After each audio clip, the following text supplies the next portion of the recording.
చూడండి సార్, నా పేరు శివ. మాది ఇట్లా ఆంధ్ర రాయలసీమ మదనపల్లి దగ్గర చింతపర్తి గ్రామం. చూడండి సార్, నేను కోయేటికి వచ్చాను, ఏదో బతకాలని వచ్చాను. ఇక్కడ చూస్తే చాలా కష్టంగా ఉంది, ఎడార్లు వేసేసారు. నిన్న ఎంబీసీ వాళ్ళు ఫోన్ చేశారు.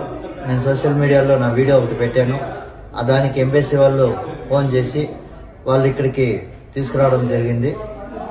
కాకపోతే కొంచెం ఇబ్బందులు, అక్కడ చాలా కష్టపడ్డాను. ఇక్కడికి ఆఫీస్ దగ్గరకు వచ్చాను, సార్ వాళ్ళు తీసుకొచ్చారు. కొంచెం కాబట్టి వాళ్ళు సాయం చేశారు. నేను ఇక్కడ కష్టం చేసి ఎంత బాధలు పడి అలసాట్లు పడి ఇక్కడికి చేరుకున్నాను సార్. సార్ వాళ్ళు రావడంతో నా వల్ల ఇక్కడ చేరుకున్నాను. కాకపోతే ఇక్కడ ఉండడానికి రూము, తినడానికి తిండి, మంచి చెడ్డ అన్ని వాళ్ళే చూస్తున్నారు సార్. ఇక్కడ నుంచి ఇండియా పంపించేదాకా సార్ వాళ్ళదే బాధ్యత అని చెప్పారు. నీ మీద కనీసం ఏమీ ఇబ్బంది లేకుండా నీకు క్షేమంగా ఇల్లు చేర్చే బాధ్యత మాది అని చెప్పారు సార్. అందరికీ, ఆఫీసర్లకి, ప్రతి ఒక్కరికి ధన్యవాదాలు తెలియజేస్తూ నాకు సహకరించిన వాళ్ళకి అందరికీ నమస్కారం సార్. అందరికీ ధన్యవాదాలు తెలియజేస్తున్నాను.